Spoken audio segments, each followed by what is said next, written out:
Meron tayong sasagutin doon sa mga nagtatanong.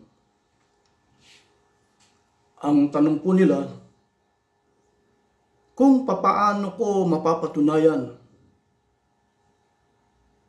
na si Leila de Lima ang pinupunan ni Manalo sa pamamagitan ni Arnel Tumanan noong January 13, 2025.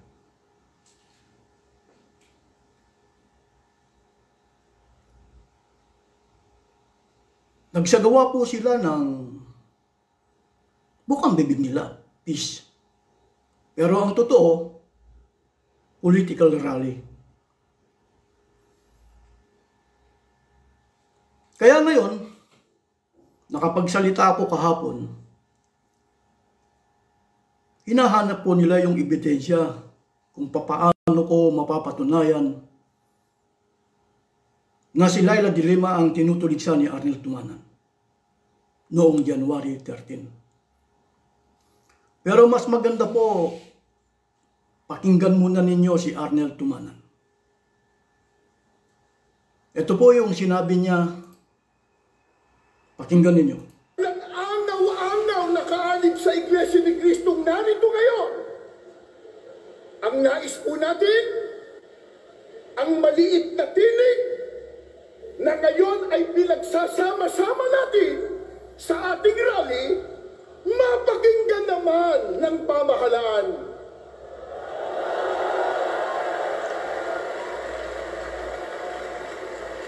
Bago tayo matipon dito kaninang umaga, Ito na po, pakinggan nyo mabuti. meron pa po kaming nabasa at narinig, isang politiko, Yan. makalulungkot, bago pa sumikat, kay laos na. Bago sumikat, laos na. Sigawan ng mga tao. Nang makita po ang milyong ito, milyong-milyon, na dami ng tao, abay sinabi niya kanina, kahit marami yan, minurya pa rin sila.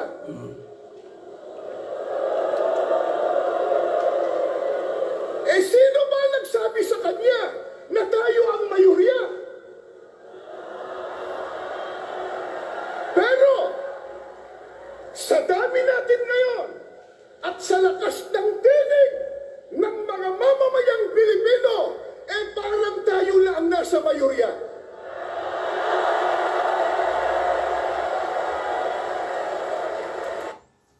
Paano ko po masasabing si Leila de Lima ang kanyang tinutukoy? Pakinggan po ninyo si Leila de Lima noong in-interview siya. Noong in-interview po kasi bago nagsalita si Arnel Tumanan noong January 13 sa Luneta, meron siyang napakinggan na politiko. Pero hindi niya binanggit kung sino yung politiko na kanyang napakinggan at nabasa batay sa kanyang pahayag. Pero bakit ko nasabing na si Leila de Lima? Ito po, pakinggan ninyo. Ito po yung napanood niya at napakinggan. Good morning, Karen, and good morning to your viewers. All right, first, what do you make of the Iglesia ni Cristo rally set for today? You have some sectors saying that essentially it's an effort to protect the Vice President. I certainly agree. Let's call spade spade. Because, well, they said that it's a rally for peace and unity. And then to support. And they also said that it is in support of PBBM's position that impeachment would not be proper at this point. You know, that he's against impeachment. So it's basically and essentially a pro-VP Sara and anti-impeachment action. So, well, let's see. Because we have to tie this up to the survey results. The survey results clearly say that most Filipinos would prefer impeaching VP Sara at this point as against the position that, you know, that you just let it go. Let go all these allegations against VP Sara. So, Well, yes, this INC rally may be able to really have great numbers on the streets for purposes of that supposedly peace and unity, but it's still supporting a minority position. And no matter how massive the crowd would be, it's still a minority. A minority position is a minority. So I'm not sure whether such an action would have much effect on the disposition of the members of Congress, especially the House of Representatives, because of course the members of the House of Representatives would also think about the survey results. So unless the INC would back up its rally with the threat not to deliver the so-called block votes to pro-impeachment congressmen, then I'm not seeing much effect of this action in order to push for the impeachment of VP Sara. Okay, now, Attorney De Lima, Senator Sherwin Gatchalian says this rally would make politicians, and I'll read the code, and government officials think twice about supporting the impeachment against her. Well, that's the problem, Karen. No, why would the rest of the political spectrum be thinking about that okay, let's leave it at that. I mean, the INC says it is a peace and unity rally, but we all know that it's just a subterfuge. That is that is what they're saying, but actually it's pro VP Sara. Now it all depends now on the members of Congress. Alin bang mas matingkad dyan?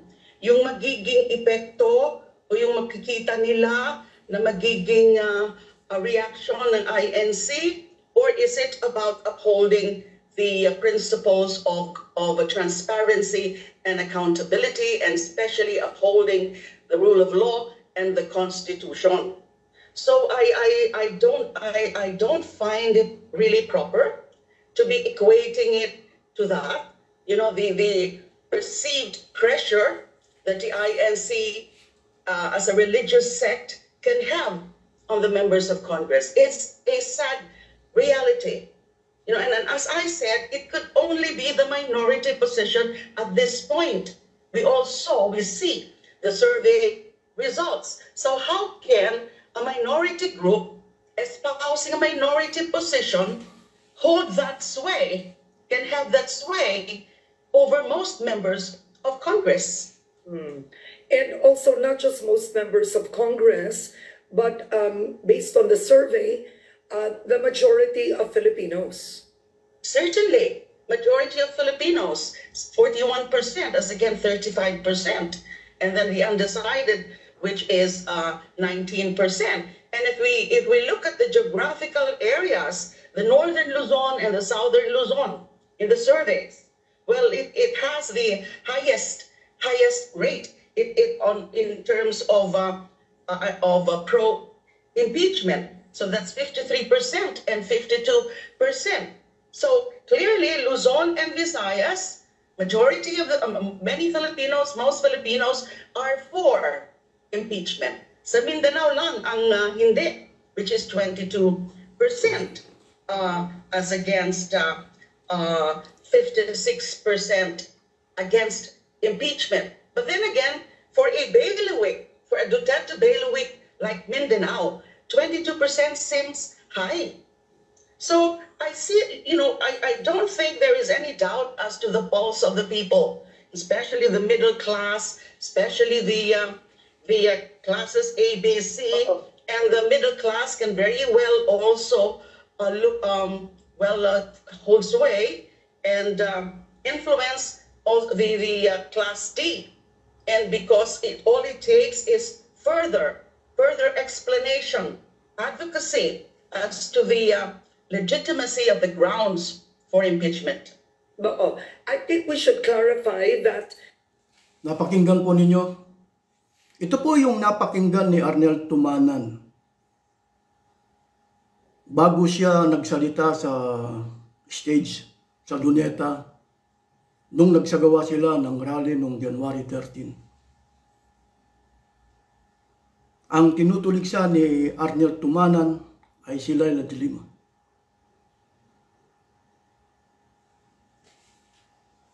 Pero ipinakikita ni Arnel Tumanan bilang tagapagsalita ni Manalo, sila ay majority. Angaw-angaw, milyon-milyon. Dahil ipinakikita naman nila sa kanilang political rally. Hindi po peace rally, kundi political rally ang ginawa. Sa makatwid, si Manalo, iba po yung salita. Ang salita po ni Manalo, peace, unity. Ang ibinagagawa, huwag ma-impeach si Sara. Sa makatwid, si Manalo, bakit ayaw niyang sabihin ng lantaran, huwag ma-impeach si Sara. Huwag ma-impeach si Sara. Walang alam ang mga miyembro. Ang mga miyembro hanggang dun sa unity at saka peace lang. Pero ang gustong mangyari ni Manalo, huwag ma-impeach si Sara. Pero bago ko po sagutin, may nangyari ba? Itong sa ang tanong na ito, yung bang angaw-angaw, milyon-milyon, majority, batay kay Arnel Tumanan, may nangyari ba? Pero bago ko po sagutin yung tanong na ito, bakit si Arnel Tumanan o si Manalo? Si Manalo, bakit galit na galit sa pamagitan ni Arnel Tumanan? Ano bang ginawa ni Laila de Lima? Mas maganda po, pakinggan na lang ninyo kung anong ginawa ni Laila de Lima. Noong panahon na si Laila de Lima ay siya ang DOJ Secretary. Ito po nung panahon na nagkakagulo ang pamilyang Manalo at ang pamunuan na tinatawag. Pakinggan muna ninyo itong Walingan at paninira lang. Ito ang reaksyon ng mga opisyal ng Iglesia ni Cristo sa kasong illegal detention na isinampa sa kanila ng kanilang dating ministro na si Isaiah Samson Jr., asawa nitong si Mirna at anak na si Isaiah sa DOJ kahapon sa kanyang sinumpang salita. ito po kasi nagkaroon po ng iba't ibang klase ng pagdukot. Ang nagsagawa po ng pagdukot ay si Manalo sa pamagitan ng mga pulis na miyembro niya. Pero sila ay pulis ng gobyerno. Ang hinahanap nilang tao ay si Antonio Evangelista. Ang isa sa mga pinaghihinala nilang Antonio Evangelista ay si Luel Minorca. Si Luel Minorca. Ang isa sa mga pinaghihinalaan din nila na Antonio Evangelista ay itong si Isaiah Samson na tiyo ni Taberna.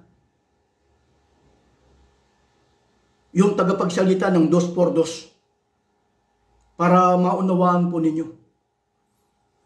Nagsampa po ng kaso si Isaiah Samson sa DOJ. Pero mas maganda balikan natin. Na isinampa sa kanila ng kanilang dating ministro na si Isaiah Samson Jr., asawa nitong si Mirna at anak na si Isaiah sa DOJ kahapon sa kanyang sinumpang salaysay. Sinabi ni Samson Jr. na nagsimula ang kanilang pasakit nang paghinalaan siya ang may akda ng blog na nagsisiwalat ng umano'y katiwalian sa pamamalakad ng INC. Inilagay umano siya sa house arrest at kinuha ang pasaporte nilang mag-anak. Si Isaiah din ay dating miyembro ng Sanggunian, pinuno ng Foreign Mission at editor-in-chief ng Pasugo, ang official magazine ng INC. Ito ang kauna-unahang pagkakataong masasampahan ng reklamong illegal detention ang Sanggunian ng Iglesia ni Cristo. Napakinggan po ninyo. Kumbaga, nagkaroon po ng gulo si Manalo. nagkaroon ng dukutan. Ang isa sa mga pinaghihinalaan na Antonio Evangelista, si Isaiah Samson. Ngayon, ang si Manalo at iba pang mga nasa pamunuan na tinatawag, sinampan sila ng kaso, illegal detention. Ang nagsampa ng kaso ay si Isaiah Samson. Saan siya nagsampa ng kaso? Sa DOJ. Malaking paghihinakit ni Manalo dapat sa barangay muna. Bakit nakarating kagad sa DOJ? Sino ba yung DOJ noon? Si Leila de Lima. Pakinggan natin. Ayon kay General Evangelist Bienvenido Santiago, Ito po. nagtataka sila sa animoy special treatment ni Secretary Leila de Lima sa kasong ito. Ano kaya ang motibo niya? Siya pa mismo ang personal na nag-asikaso sa nasabing reklamo. Inihambing pa ni Santiago ang atensyon na ibinigay ni Secretary de Lima sa kaso ng Sub 44 kung saan 2 miyembro ng INC ang namatay. Bakit hindi binigyan ng atensyon ng DOJ ang kaso ng 44 na sundalong napatay sa Mama Sapano na kasing tindi nung ibinibigay nila sa mga taong naghain ng reklamo sa kanilang tanggapan kahapon? Hinamon din niya ang kalihim na asikasuhin na lang ang kaso ng Sub 44. Nakita nyo? Si Leila de Lima nanalong tumakbo siyang senador. Nung tumakbo siyang senador, hindi idinikta ni Manalo sa kanyang mga miyembro si Leila de Lima. Si Leila de Lima nanalong senador. Malaking sampal po kay Manalo ang pagiging senador ni Leila de Lima. Kaya lang anong nangyari kay de Lima? Iba't ibang klase ng kaso ang ibinintang sa kanya. Kanino panahon? Duterte. Kaya ako hindi naniniwalang si Mr. Duterte ay siyang may gawa kung bakit nakasuhan si Leila de Lima. Sino? Pag-isipan ninyo. Kaya si Leila de Lima, ngayon tumatakbo po si Leila de Lima bilang party list. Number 6. Para makapasok sa Kongreso muli. Pero balikan po natin. Alam niyo po kasi si Manalo. Balikan natin si Manalo. Si Manalo parang korte siya ng korting tao sa gitna ng bukiran. Nakikita po ninyo?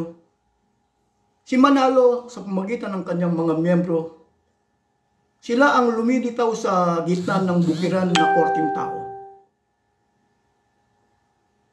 Para yung mga ibon sa bukid, halimbawa may tanim kang palay, lalagyan mo ng korting tao. Para yung mga ibon matakot,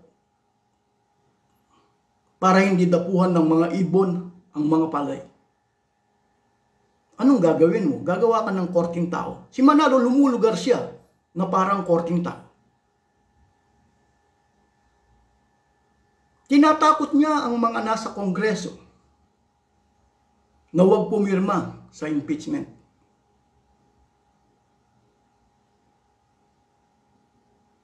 Pero yung bang gusto ni Manalo, kasi po si Manalo nagsinungaling sa kanyang mga membro. Iba yung salita. Ang salita niya, peace, unity. Ang gawa, gusto niyang ipagawa sa kanyang mga miyembro, huwag ma-impeach si Sara. Gagamitin ng mga miyembro niya para takutin ang mga nasa Kongreso. Kaya nagsagawa siya ng rally. Pero yung po bang rally na kanilang ginawa, natakot po ba ang nasa Kongreso? Hindi. Anong anong silbi ni Manalo? Wala. Si Manalo ba napahiya? Oo. Pero mas maganda pakinggan po natin si Edwin Zabala sa kanyang pahayag. At kung saan-saan pa. Una po, ay marami po nagtatanong kasi kung ano raw po ba ang masasabi ng Iglesia ni Cristo sa kasalukuyang sitwasyon po ng ating bansa, kay Edwin. Kuya Jen, sa iyo nang galing ang tanong. Pasensya ka na, hihingi na ako ng dispensa, Kuya Nelson. Kuya Jen. Sa inyo nang galing ang tanong, pero i-address ko sa audience natin. Ay, sige po, tama po. Sila po kasi nagtatanong talaga. Tama po, kaya sa kanila dapat makarating. Nang mag-rally po ang Iglesia noong January 13, 2025, ang ipinanawagan po namin sa mga namiminuno sa ating bansa, at malamang ay naaalala niyo po ito, kapayapaan, pagkakaisa, at unahing asikasuhin ang problema ng ating bansa at mamamayan nito kaysa yung mga hakbanging magbubunga lamang ng awayan at hidwaan. Dahil alam naman ng marami po na ang mga ito pawang pamumulitika lamang. Ang nakakalungkot po ay yung panawagang yun ng Iglesia ni Cristo tila hindi pinakinggan ng mga kinauukulan. Kaya Napakinggan po ninyo. Ulitin po natin. po na ang mga ito pawang pamumulitika lamang. Ang nakakalungkot po ay yung panawagang yun ng Iglesia ni Cristo tila hindi pinakinggan ng mga kinauukulan. Kaya nga Pakinggan po niyo uli. Itong gustong-gusto niyo lang marinig eh. Yung panawagang yun ng Iglesia ni Cristo tila hindi pinakinggan ng mga kinauukulan. Kaya nga po, Ulitin po natin. yung panawagang yun ng Iglesia ni Cristo tila hindi pinakinggan ng mga kinauukulan. Kaya nga Napahiya si Manalo. Kumbaga, walang silbi yung pananakot niya sa gobyerno. Walang silbi. Angaw-angaw, ipinagmamalaki ni Arnel Tumanan. Angaw-angaw, milyon-milyon. Bukang bibig pa nga niya, hindi sila nakikialam sa politika. Hindi po totoo yun. Kapag ka ang gusto mo, huwag ma-impeach si Sara, pamumulitika yan. Bakit? Gusto mo diktahan mo ang mga nasa politika. Kung anong gusto mo, huwag ma-impeach si Sara. Yun ang gusto mo eh. Bakit? DDS supporter ka eh. Pagka DDS supporter ka, ang ipinaglalaban mo, ang gusto mong mangyari noong January 13, huwag ma-impeach si Sara. Kayo po ang matol. Kaya wag po kayong basta na lang na kapag ka ang isang tao nagsasalita, yung bang salita niya, ginagawa kaya niya. Baka bukang bibig lang nila, peace, unity. Pero ang totoo, hindi. Pero gusto ko pong balikan muli yung sinabi ni Zabala eh. lungkot po ay yung panawagang yun ng Iglesia ni Cristo tila hindi pinakinggan ng mga kinauukulan.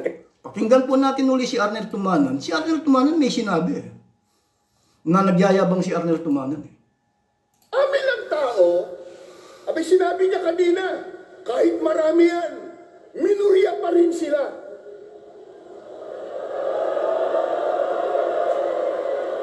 Sino ba nagsabi sa kanya na tayo ang mayorya?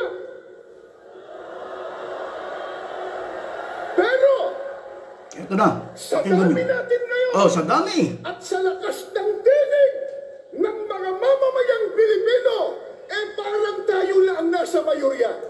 Patay.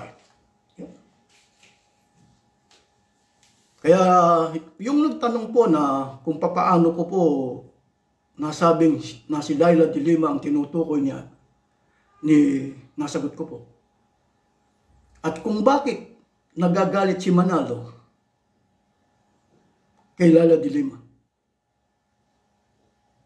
Dahil nagkaroon po ng gulo ang tinatawag na pamunuan. Nagkaroon ng mga dukutan. Ginagamit ang mga pulis na miyembro ni Manalo. Pero pulis po ng gobyerno ginawa po nila noon kay Luel Menorca. Ang isa sa mga nagsampang kaso sa DOJ noon na ang kalihim ay si Leila de Lima. Ayaw na ayaw ni Manalo na pakikialaman siya. Gusto ni Manalo, lagi siyang blackout sa media. Kung anong nangyayari, hindi sila dapat pakikialaman. Pero si Manalo lantaran na nakikialam sa politika. Gusto niya diktahan ang sino mang nasa politika. Kung anong gusto niya, gagamitin ng mga miyembro na panakot.